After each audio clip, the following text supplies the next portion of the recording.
Hello, my name is Betty Diaz, and on behalf of Paramount Veterans Network, we bring you another empowering virtual Coffee with Vets.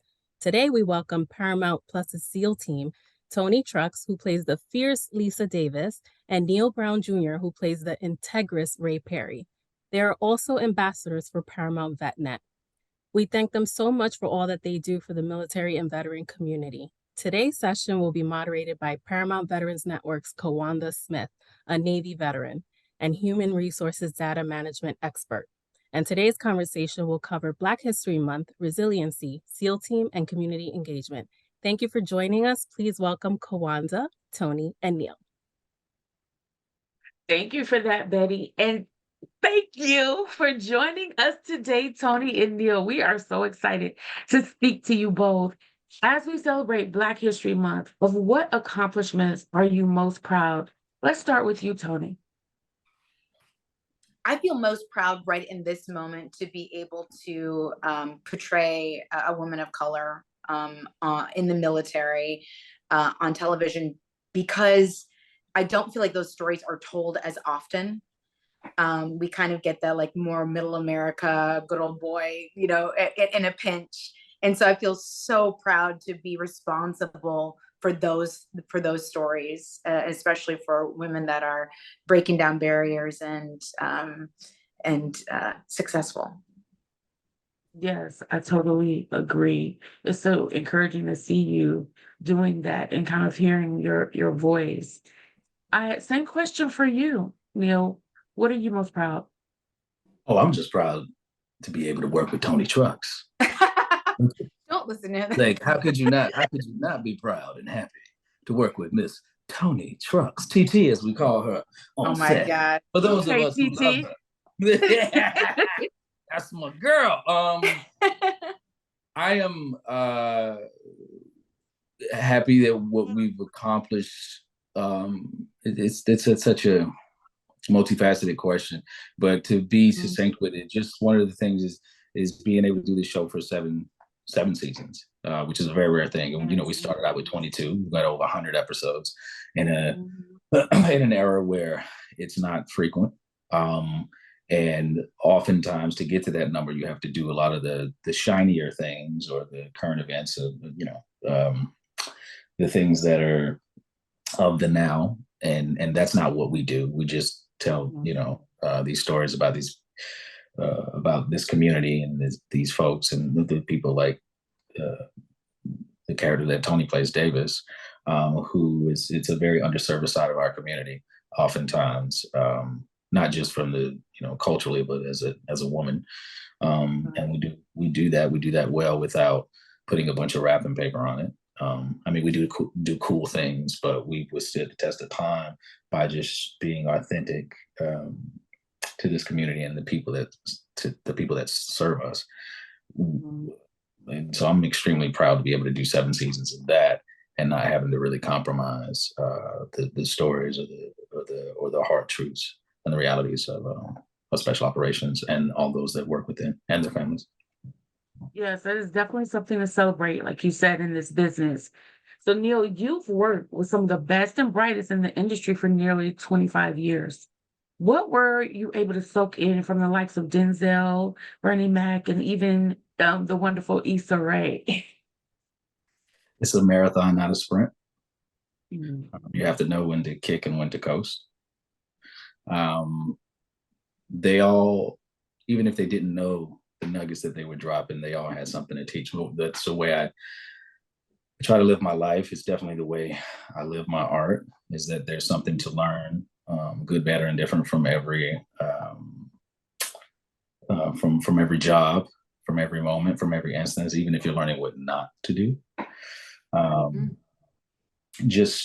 it is a marathon, not a sprint. Just make sure you know your race and that you stay running the race that you want to run and not get distracted. But they feel that oftentimes you feel you need to be doing as an actor. Oftentimes an actor, there was a brief period where like an actor felt that they needed to do this and this and this and have all of these extra things, and then wind up being sort of like a tenth of the actor that they set out to be. you become a master of none sometimes by trying to do everything. So it's a marathon, not a sprint. Stay focused. And mystery is underrated. So dive into that. Yes, keep yourself a little intrigued there, right? Not everything needs to be open.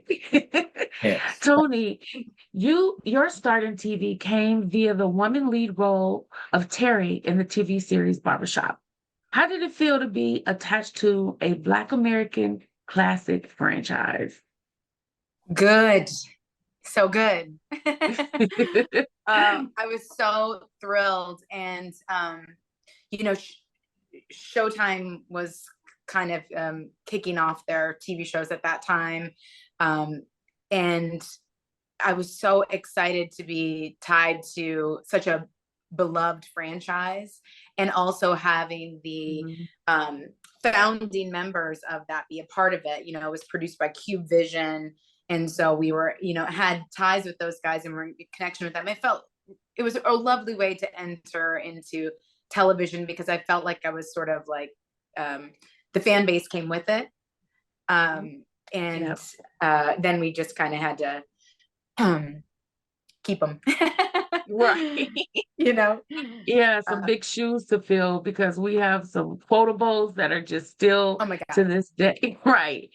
So, oh my God, so many notable quotables. And yeah, that was, I was happy to be able to sort of continue the story of Terry Jones. When you see someone in a movie, you kind of see them for a moment in time, but when you're living with them for 10 or more episodes, you're living their life. You get much more of an opportunity to have all the colors.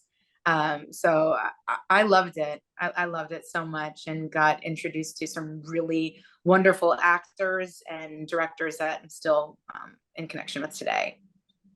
Yeah, that was some great stuff.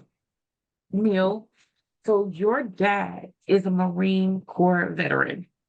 Tell us what it was like growing up in a military household, and has that experience helped you with your role on SEAL Team? It was it was it was it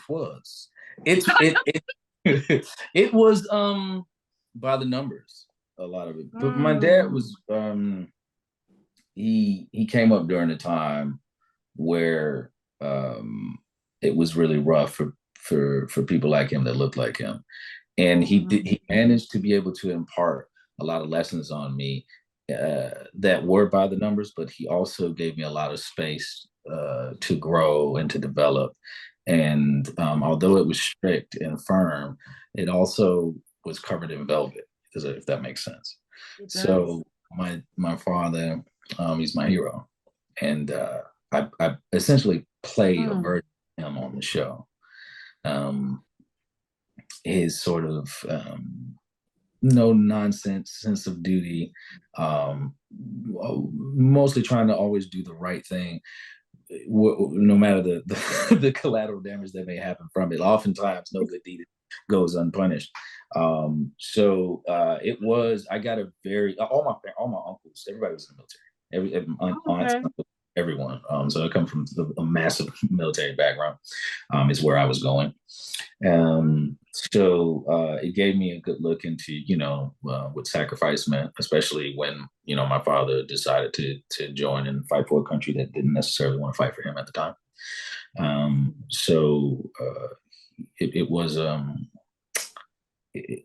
grateful for it, because it helped to impart a lot of authentic knowledge that I was able to put into Ray. Although they wrote the character like that already, I was able to bring a little more realism into it because of my father.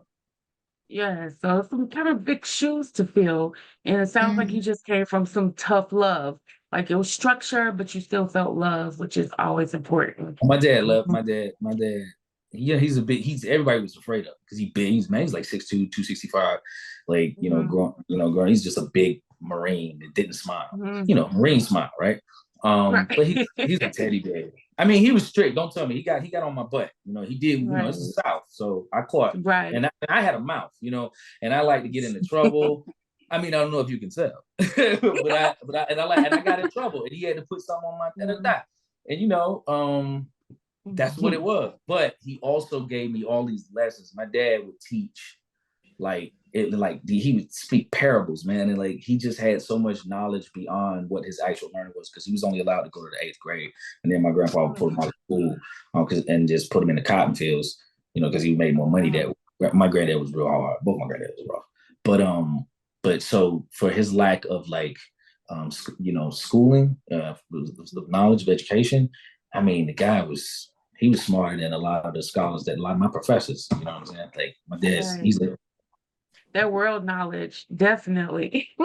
yeah. So, Tony, you're currently an honorary board member for TAPS, Tragedy Assisting Program for Survivors, and involved in other organizations. What motivates you to get involved? Well, when it comes to TAPS, I really felt like it was beneficial to my performance on SEAL team to actually have sort of a practical relationship with military organizations. It was feeding my performance, it was feeding my heart, and hopefully making my life and my performance richer because of that actual relationship. TAPS, we were so lucky some years back, I think season, two or three, a group of Gold Star wives came to visit the set of SEAL team, and Neil and the rest of the cast, we were able to give them a set tour and hear their stories. And I really wanted to foster that relationship with them. So I stayed in touch with them and went and visited their corporate offices, and ultimately was so happy when they asked me to join their board. And we've since been able to try to curate more experiences for Gold Star families. And it's just such a wonderful program. It really services anyone who has lost anyone in the service for any reason, be that combat, cancer, car accident, suicide, you name it. It doesn't really matter. They will, and it doesn't have to be a direct family member. It can be a neighbor. I really respect the reach of that organization and their commitment to serve everyone and to care for everyone that is grieving someone in the service. And so I do really love and cherish being able to serve on that, and the humans that I meet because of it, I do think make the responsibility to telling these stories that much richer and deeper. Yes, that's something, because I know, especially with what Neil said with his family, it's like hawk eyes on you. And then these are not just, exciting stories, they're delicate stories that you're telling too. So really wanting to handle those with care. And like you mentioned before, there isn't much diversity among the Navy SEAL community. Me being a Navy veteran, when we would see the SEALs, it was like, those are those boys, it's elite organization. So to show a female on the show, and to share the importance of portraying a person of color, especially a woman of color on screen, and specifically on the SEAL team, talk a little more about how that dynamic has been for you with all of your collective backgrounds. Well, when we started out the show, my character, Davis, was packing parachutes and really just doing more logistical stuff for the team, whatever they needed. If like Ray wanted Snickers bars when we got to Kuwait or something, I would make sure he had those. So it doesn't matter what it was. I was like creature comforts to practical stuff. It was sort of my job. And then over the course of these 7 seasons, have gone through officer candidate school and other things and continue to get promoted. And so now I find myself more in, cake eater, Pentagon places that is talking more about policy and how to keep our warfighters safe, keep our soldiers safe, and approach these things from the smartest point possible. And it's been so lovely to watch someone raise in the ranks, And because we don't have a lot, there's not, you know, two, there's not 4 or 5. I mean, there's one Black woman on this show.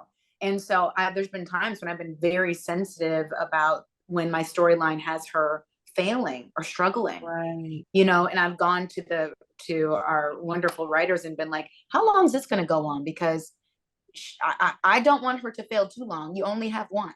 Okay. Right. And you have to, I've had to learn to really lean into those moments so that the payoff when she succeeds is worth it. And it's been so, oh God, it's so comforting from day one to have Neil there so that we can find those moments. I mean, I think season 1, we had a scene that was the two of us, and we really, like, oh my gosh, it was such a moment, right? And we talked about it ad nauseum. No one for the longest time on SEAL Team ever called me by my name. And it was a point that Neil discussed, we talked about it. Neil went to the writers and was like, I'm going to call her Lisa. I want there to be a familiarity between these two, a kinship that is palpable. And we have, in even moments when we're in a group and we have an opportunity to throw each other a look, throw each other a nod, throw each other an extra, I got you, you got me. We really try to layer that into the story wherever we can, wherever there's the opportunity. Yeah.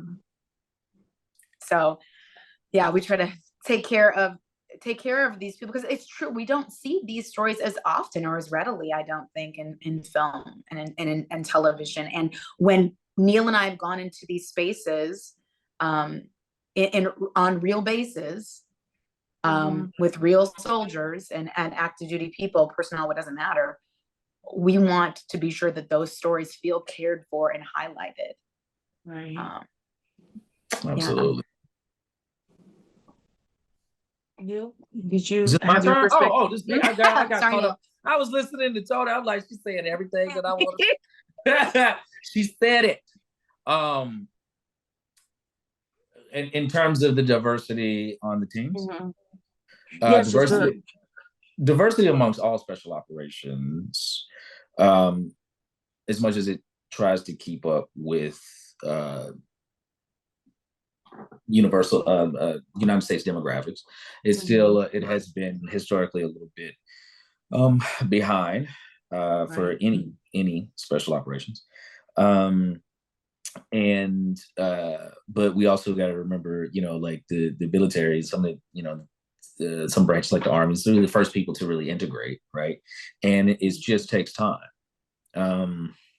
There are some components that are involved in special operations that don't lend themselves to certain communities as readily as they do to others.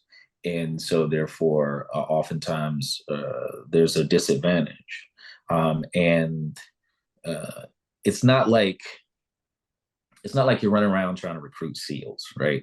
Or trying to recruit, special operation forces. Although when I was working for my scholarship to West Point, we did have 2 Navy SEALs who came regularly to our school for the ROTC guys, and they used to take me out. They'd say, "That's your guy. That's who you want to go. He's going to be the special operator. He was going to be the guy who's going to be a Navy SEAL." But the problem with being a Navy SEAL, you got to join the Navy, and I ain't going to the Navy. It wasn't my thing, girl. For me, and my dad is a Marine. He was like, "Well, you ain't going to Navy." But I think the more and as time goes on, the people who are out there like Remy Adeleke and of course the Goggins of the world and all this stuff, they make it much more if you see it, you can believe it, right? So the more you see different cultures, I mean, there's more Native Americans, there's more Mexicans in special operations than Black people, right? That's just a fact. But the more of those guys that are out there you see it, the more we'll want to join, and the more we'll make it, and it will become diverse. But the hope is that we have a strong force that we don't need to use.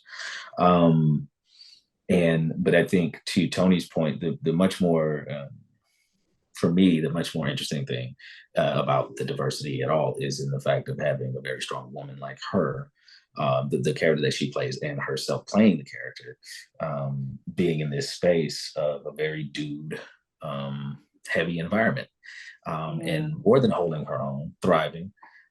That is a testament to the writers like Dana and our showrunner and head writer Spencer Hutton, who has made it a point to allow Toni to use some of her most beautiful tools in portraying Davis, because she does it so well. And I think the thing about, promise I didn't put him up to this. no, she didn't. No, she didn't. But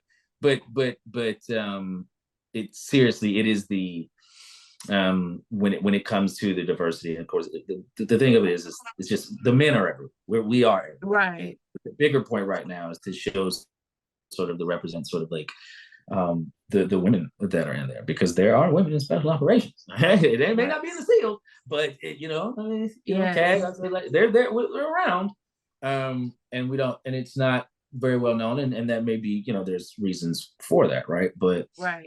I think the more we show it in an authentic manner and represent a very underrepresented part of the community, I think that's just great writing, and I think SEAL team has done a great job of doing that, and managed to thrive with the fans, and not in such a politically charged sort of environment these days. Right. That the SEAL team has done a good job of just being authentic and not waking up a monster that doesn't need to be there, while still being true and honest. Right. Something that both of you said that I want to commend you both, just being brave enough in that also the writers creating a space of comfortability for you to be able to speak up. If you feel like something is happening with your characters, especially particularly you both in particular, you feel okay to go to them, which is really, really important. And it's also good, like you said, Toni, just to hear how you both feel about each other and supporting each other on the set in this role for the team. So you mentioned your fans. So I personally, my friend Renika is a super fan of you, Neil, and she was like, "Make sure you let him know." No, seriously, she was like, "You're okay, good." She was like, "I love how Neil is balancing his faith, Christian, his faith with his mission, even though it kind of, your job may sometimes kind of conflict with that. You're able to stay grounded, and also with how you are with your wife, and, your wife holding you accountable and still loving you, and you're respecting her voice. And just kind of those conflicts of who you have to be in the field. And then when you are at home, you guys touch on that both a lot. And then even with you, Toni, the fans are just all in with you guys' personal relationships and your love life on this show. So Neil, tell us, how are you similar or different than your character, Ray Perry?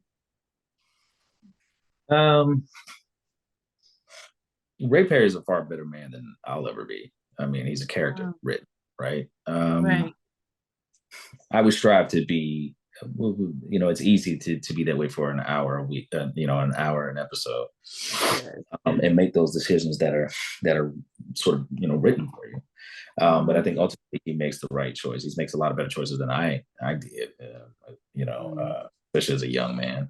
And I've been with my wife for almost 30 years now. Oh, wow. In the way that he adores his wife and he loves her and he respects her, and that is a similarity that I have with my wife in my own personal life. Our faith is very similar. He was always a kind of a man of faith, but then they allowed me to impart sort of like, he is also a man of science, right? This is why at any given time you'll see him with the Christian Bible, but if you pay close attention, he'll have the Torah and he'll have the Quran with him as well, because he reads them all, because he knows the interconnectedness of all of them, and you should never delve so far into your thing that you don't want to know what that other thing says. you should always walk a mile in someone else's shoes before you start to judge them. You shouldn't even be judging them really. But if you are to judge them, you should know where they're coming from so you can make an informed decision. Right. In that way, we have some sort of similarities. But in any character that I play, I put a little, like I said, I'm playing my dad, so I put a little bit of me. But Raymond is he's so much different in so many ways, and he's very he's a lot more square than I would say that I am. Okay. I'm a whole fool, and Ray is sort of the best pieces of what I would have thought that I would have liked to have done in special operations. But he's a character that I look up to, and I'm very fortunate that Ben Cavell, made him, and Spencer has sort of allowed him to blossom into all of the things that he's done now. And our writers do listen to us, and that's they make you feel heard, and they make you feel, even if they want to stick. I still need you to say this line. Even if they want you, I need you to say this. I hear you though. See you. But could you just say this one time and then you can say whatever you want? You know what I mean? But the camera's on or not? No. but and oftentimes, and they are very kind about like explaining exactly what it is. But I think a lot of times the hope is that you've done your homework and you know exactly why you're saying it at this moment. You know what I mean? So I think it's a collective effort. And I feel very fortunate that we've been able to do this and have that character like Naima, who's played by Parissa Bakri, that character having that mixed couple on TV at a time where it was just a little bit before, people weren't too hot on, Middle Eastern people and stuff, but they don't see nothing wrong with those two. And they realize when we went to Jordan, I got so much love because of showing her strength and showing her in a positive light and not just the sort of typical thing, terrorist, like whatever, what have you, showing her this positive, loving, kind, compassionate woman who may not believe everything that her husband believes, but they're a team no matter what. Toni, same question for you. How are you alike or different than Lisa Davis?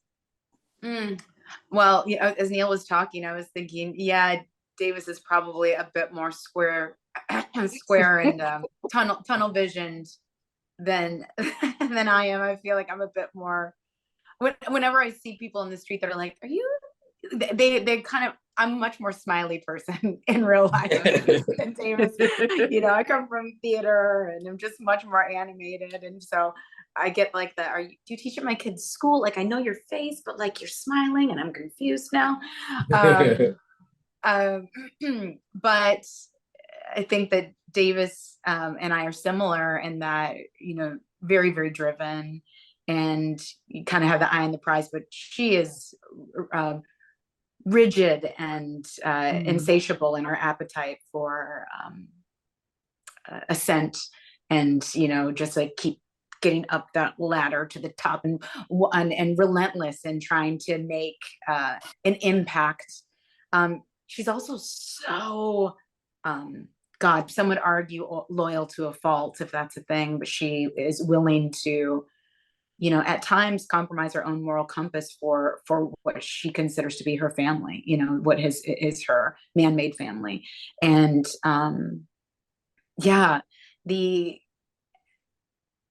and I think that, she is willing to compromise her personal life in a way that I don't think that I would. She, for the sake of jobs, often makes choices for the people that she loves, and for security. Her and Sonny have had this on again, off again relationship for so long, and it mostly doesn't work because of their individual loves of their job and the complexities of that. And I always think, wow, she's really willing to sacrifice her own happiness time and time again to make room for what she feels may be more important to humanity, right? If Sunny or whatever stays as a SEAL, and happy, so many people could potentially benefit from that. And if I stay safe in my job, so many people could potentially benefit from that. Right. And it is a struggle for them because they love each other so much. But I do think that she's so much more tunnel vision than I am. But I love her grit and her drive and her, her hunger for more always. And she's fearless. I would say you see her, she gets antsy, and then inevitably she'll have a conversation with Ray, and then she'll pull it together and go for it anyway, take a shot. I love that about her. She's a pleasure. And both of you kind of mentioned some of those characteristics. I guess you would need to have right in tactics. You can't be so open and free and messing around, and you really have to kind of be buttoned up, straight laced, tunnel vision for what you have By to the book, do. right? You gotta know the book really and go by the book. Right. Yeah. Right. So, I mean, so definitely you're doing, both of you, everybody loves the character development that you do, and just making them feel, great about what you have brought to the characters. And something else that you guys brought up that I saw was so kind of emotional, because it is real life and we hear it all the time. Some of the stuff that, the veteran service people are not talking about, like it's kind of taboo to talk about the conflict that you have, what you're dealing with, your emotions, because they really don't serve you, so much so if you're trying to stay on course with your mission, and then trying to come home and kind of open all of that back up and leave what were dealing with in the field. And so I love that the show is really talking about wellness of veterans during all of that. And do you have veterans come up to you talking about how you've helped them? All the Just time. watching the show all the time. Great. All the time. All the time. Good. All the time. Oh, good. I get a lot of people come. I get football. I get NFL players. Oh, A lot of wow. NFL players. Like way more than I ever expected. Like famous NFL players. Like hit me up, DM me, like, yo, man, this helped me. I'm in therapy now, bro. I'm like, what? Well, I always hit up Spencer. I always hit up the showrunner, and I'm like, hey, I gotta send you the script. I gotta tell you, I talked to somebody and that storyline really, really helped him. Resonated. It got me in therapy. It got me in good therapy. Oh, good. Yeah. Yeah, my therapy helps your therapy. My therapy helps you. Your therapy helps me. That's true. And know? yes, being an actor, even though we see the glamorous side of it, it can be some grit to it, of course. And then what you have to go through emotionally as an artist. So we appreciate you, what you bring, and helping us kind of resonate, make some decisions, insight, connecting with us. So it is a noble profession that carries a lot of responsibility. Oh, yeah. So both of you, of course, without any spoilers, tell us a little bit about what we can expect for season 7 and your characters. You give a little bit, Bill, just a little bit. Just Toni Truss There. is about to lead the conversations. Okay. What can we share, Neil? I'd say, and okay, how about this? Okay. So what do you want? You said without any spoilers. Without any spoilers, right? You would like to know, right. What can we expect? All right. Right. I think we one up it every season. Okay. This one's no different. I think that it will be honest to the reality of war and what it does to people, good or bad. Mm-hmm. I think that everyone, I think the show will finish in a way that has everybody feeling all the things. And it's going to be great, but it will not be what you expect. Yeah. With so many, you know what I mean? Some people might expect, some people might not. But like, if you think you have the answer, as soon as you think you have it, it's gonna turn your head.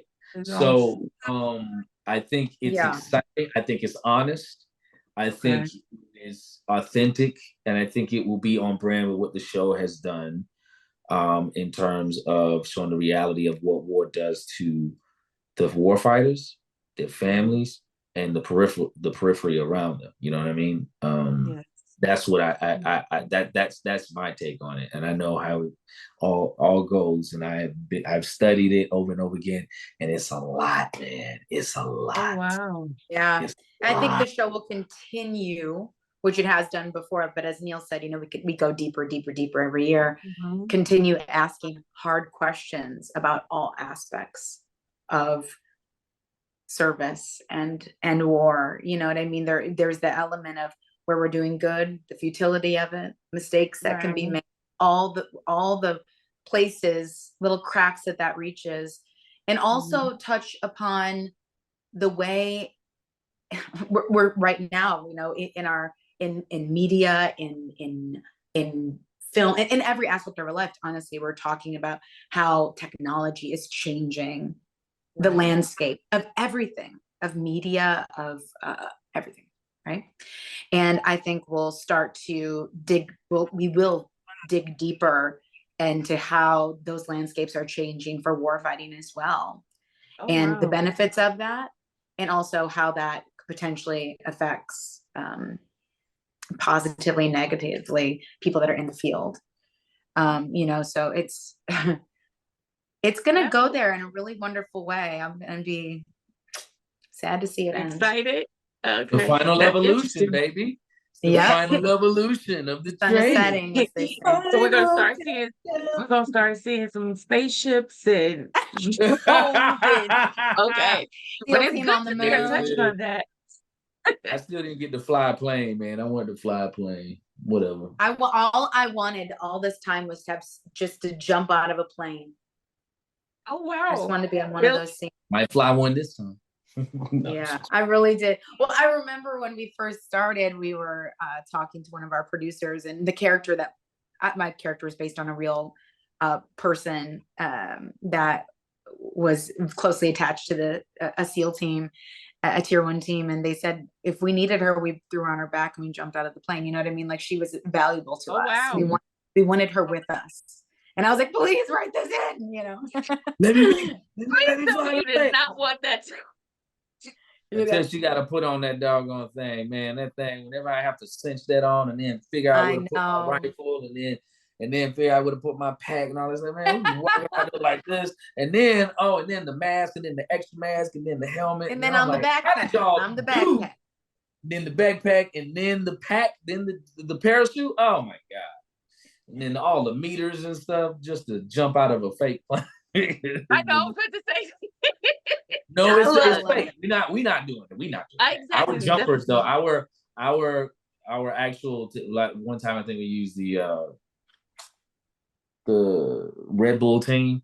We got some great, and then we used actual team guys. It was cool. But I can't remember what season that was, but yeah, that was the top of that season was I was like, oh, this is great. That was super cool.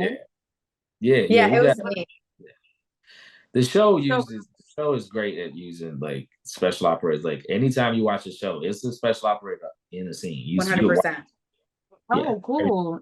You like, if you're ever like, why doesn't that guy talk? He's probably special ops. Yeah. Oh wow. Yeah. Cool. Yeah. So since you touched on how much your roles affect your audience, what advice would you give to actors who are going to portray the role of a service member or veteran? Ooh.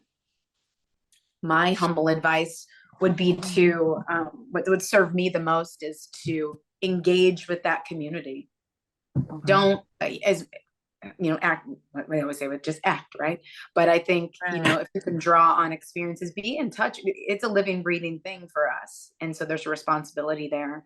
And I think engaging with that community as much as possible is really going to feed your performance and give you so much insight.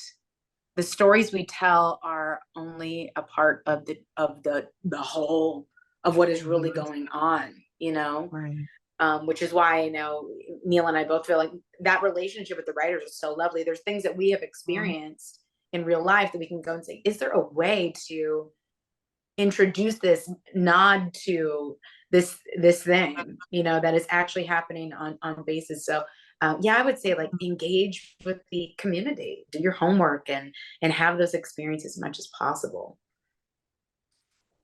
I would to piggyback off of what Toni is saying. Well, it's what I would tell any young actor, any actor, period, and not just for playing a service member, but it's just do your homework.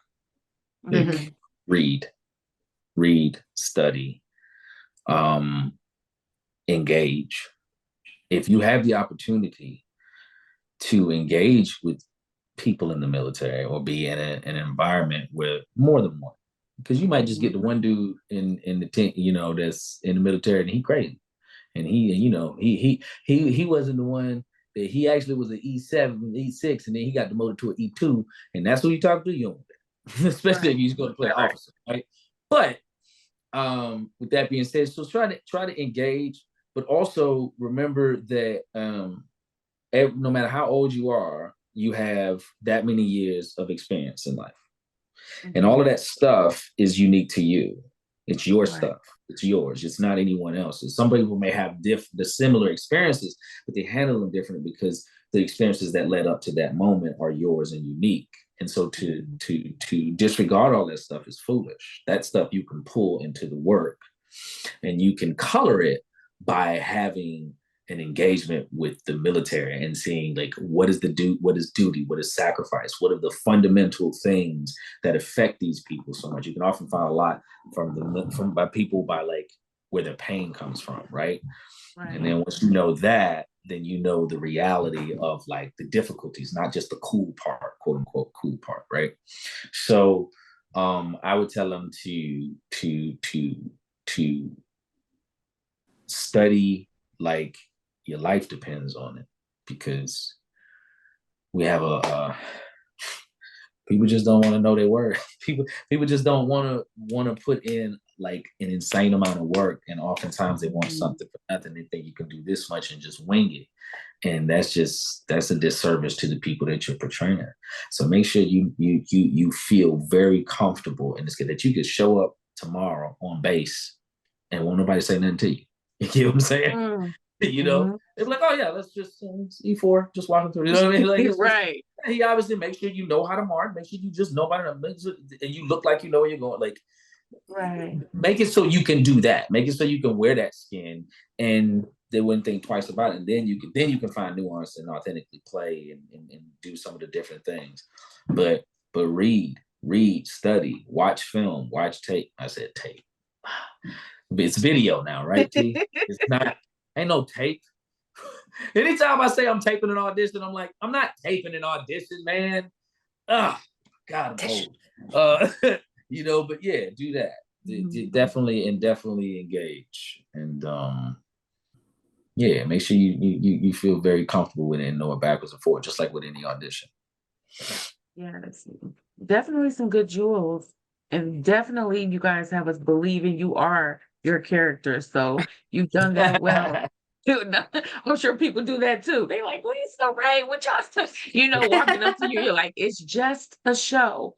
But we thank you. We thank you. We know you both are so busy. We thank you for sharing your time with us. Before we wrap, can you share just 3 words that will sum up season 7 of SEAL Teams? Tough one. That will sum it up. Wait a minute, to sum up 3 words that will sum it up, like the season. The final evolution. I said it earlier. Boom. Okay.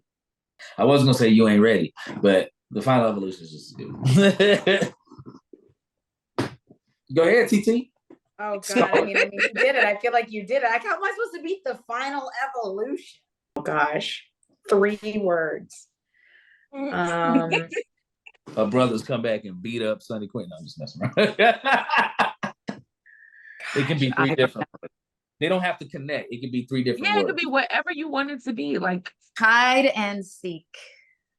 Oh, that's deep, and she's not wrong. It is. I know. She's not wrong at all. You got us like we're anticipating. Okay, you gave us some Come good find stuff. me. Count to 10. Come find me. All right, thank you guys. Kit Kat.